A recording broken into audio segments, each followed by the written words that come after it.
shots that sounded like, you know how you light a pack of firecrackers and somebody dropping by your feet. That's how close they sounded. And then the very last shot, the window shatters. When the bullet hit, she didn't make a sound, a whimper, a cry. She didn't say anything. That's why I didn't know she was hit. It's just a split second. I wake up every day hoping it's a dream, but it's not. It's been 1 month that I've not heard my daughter's voice. Been able to touch her, see her dance across my floor. It's just so many things. Nakia Williams lost her 11-year-old daughter a month ago on Chicago's South Side. Takaya and her 3-year-old brother were in the minivan with Mom outside the dry cleaners where she worked when Takaya was struck and killed by a stray bullet. Her son Jakari still searches for his big sister. Your 3-year-old was there and witnessed all this. Have you seen a change in him? Dramatic change, difference. His attitude, his behavior, everything is different. Put him in counseling. I have no choice, because I don't know what's going on in his head. I don't know what he's thinking. Are we doing enough to address trauma in this city? No. Dr. Brad Stolback of the University of Chicago has spent more than 35 years treating trauma in kids. There's a great need for all of us to say, well, they're so young that it didn't really affect them. It does affect them, and even very, very young children who don't have a conscious memory that they can put into words of something they've been through, it's in there and it does affect them. They oftentimes feel like they're going crazy because they're having these reactions in their bodies that are like they're back there in that situation, and they don't necessarily put that together that that's what's happening. Much of the violence is really driven by untreated trauma. Two of the ways that people often deal with that are to use substances to manage their emotions and to carry weapons in order to feel safe. Both of those things are going to increase the risk for them being harmed again or for them doing harm to somebody else. That's it, we're home. There are organizations trying to help traumatized families and communities in Chicago, but the sheer number of people needing help is staggering. So I've been with Chicago Survivors since November of 2015, and so since then I've been able to serve 153 families. 153 families? Yes, sir. That number seems enormous. It is, but it's a reflection of what's happening in our city. Jashawn Hill's brother was murdered in 2008.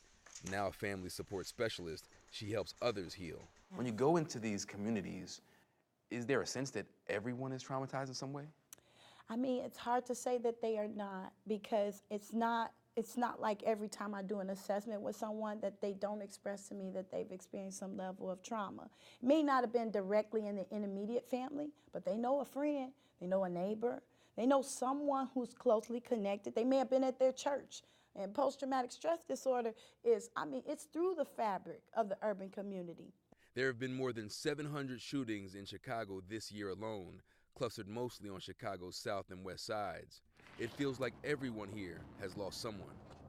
Do you feel like you're traumatized? Yes. It takes a toll on a person, when things like that happen, especially when your kids wasn't bad kids, and something like that happened, it just like tear a hole in your heart. Bring the good stuff in. The Campbells have lived in this West Englewood neighborhood for 20 years. They've raised 3 children here, a daughter and 2 sons. They have lost both sons to gun violence. Are there moments that are harder than other times? A whole lot of them, yeah. I see a lot of boys on the street resemble my children, and that tears me up. And when I see people doing things with their children, their sons, and that kind of gets me too. I feel like you have your good days and you have your bad days. You have some days where you wake up and it's like this is all that you can think about. Right. The Campbells worry constantly about raising a new generation of young black men in this city. Like last night or the night before last, me and my son were sitting in the front room, and I told him, I was like, he was sitting by the window, And I was just like, well, sit on the couch over there by the wall. You know, it's just really small things. Do you feel restricted that you can't move the way you want to move? I feel enclosed, and there is bad memories in the house. I feel like I should go outside and play, but I can't since there's violence outside. It's just terrible. I don't like the feeling that I have to be scared to just walk to the store or go outside with my friends or go play basketball. Is it hard? Yes. What's the hardest part? Well, like, I gotta take care of my little sister. I gotta protect her. And I know it's gonna be hard, because in the streets it's dangerous. And we just gotta be safe. I'm scared of everything. Any little noise makes me nervous. That's how bad it's gotten. Anything makes me nervous. And I ain't even used to be like that at all. I'm not scared of nothing.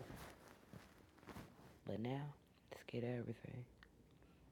Out the chair. He always falling out the chair.